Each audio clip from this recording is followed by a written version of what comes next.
sasa tuanzie kule Bukoba, katika manispaa ya Bukoba ambapo yenyewe imeanza hasa hatua za awali za kusafisha fukwe za Ziwa Victoria baada ya habari wikendi taarifa kuibua hali ya uchafu uliokithiri katika fukwe hizo ambao ulikuwa unachangiwa zaidi na kukosekana kwa mfumo thabiti wa usimamizi wa mazingira hasa katika maeneo hayo.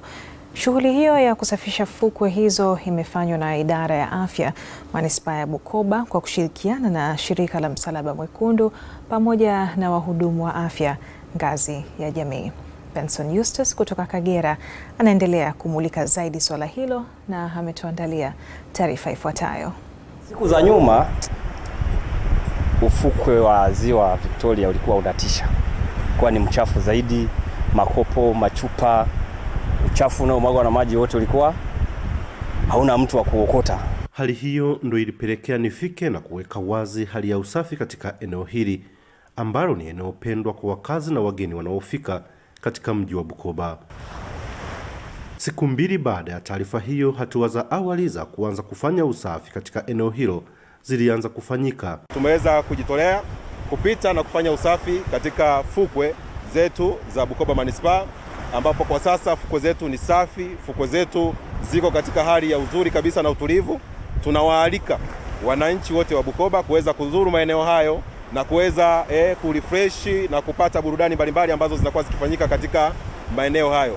Mbali na kufanya usafi katika eneo hilo, Idara ya Afya katika Manispaa ya Bukoba ikaweka wazi mipango walionayo ya kuimarisha usafi katika maeneo hayo. Lakini pia kama manispaa tumetengeneza utaratibu.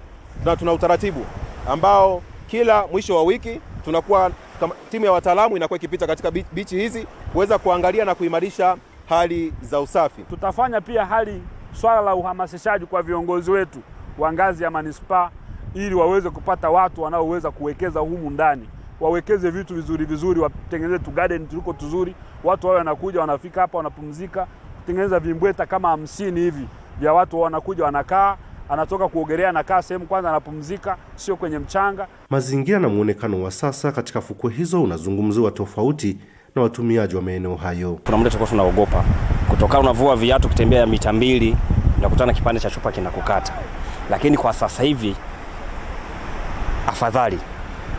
Usafi umefanyika, watu tunaenjoy na watu wanakuja kwa wingi, maki kulikuwa na harufu ambayo sio nzuri, lakini sasa hivi ni hatukiagiza ka chips kako kijanako kwenye mkoba unakula bila shaka yoyote. Swali ni je, mipango na mikakati hiyo ya kufanya usafi katika fukwe hizo itakuwa ya kudumu?